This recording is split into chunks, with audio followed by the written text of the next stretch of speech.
पालघर जिल्ह्यामध्ये आज हवामान खात्याने रेड अलर्ट घोषित केलेला आहे आणि त्यामुळे त्या पार्श्वभूमीवरती ज्या पालघर जिल्ह्यातल्या जिल्हाधिकारी जे आहेत इंदूर आणि जाखड यांनी पूर्ण जिल्ह्यामधला ज्या शाळा असतील महाविद्यालय असतील यांना आज सुट्टी जाहीर केलेला आहे आणि प्रशासन जे आहे त्या पातळीवरती पूर्णपणे सतर्क असताना पाहायला मिळत आहे।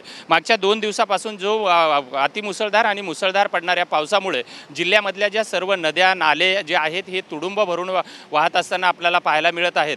ज्या पालघर जिल्ह्यातल्या वैतरणा नदीवरती मी आता उभा आहे आणि हे जे दृश्य आपण जे पाहत आहात हे वैतरणा नदीचं आहे। वैतरणा नदी ही काठोकाठ या ठिकाणी भरून वाहत असताना आपल्याला पाहायला मिळत आहे। एकंदरीतच जर बघितलं तर सूर्या नदी असेल, वैतरणा नदी असेल, या तिन्ही नद्या ज्या आहेत ह्या ओव्हरफुल झालेल्या आपल्याला पाहायला मिळत आहेत आणि जे जिल्ह्यामधले जे धरणं आहेत ते धरणं सुद्धा या ठिकाणी भरलेले आहेत। त्यामुळे प्रशासनाने ज्या धरणामधलं जे अति झालेलं जे पाणी आहे हे सुद्धा विसर्ग करण्यासाठी कालपासून प्रयत्न सुरू केलेले आहेत। एकंदरीतच जर बघितलं तर कारण पालघर जिल्हा हा डोंगराळ जिल्हा आहे आणि डोंगराच्या पायथ्याशी सुद्धा जे वसलेली जी गावं आहेत ही गावांना सुद्धा या ठिकाणी जिल्हा प्रशासनाकडून सतर्कतेचा इशारा दिलेला आहे।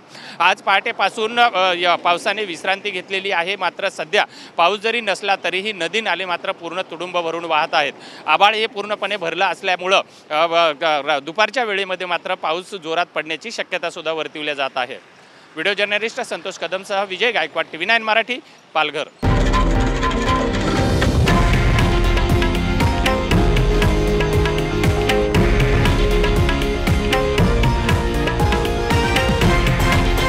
हे आहे देशातील नंबर 1 न्यूज नेटवर्क आणि आपण पाहत आहात TV9 मराठी, एकमेव।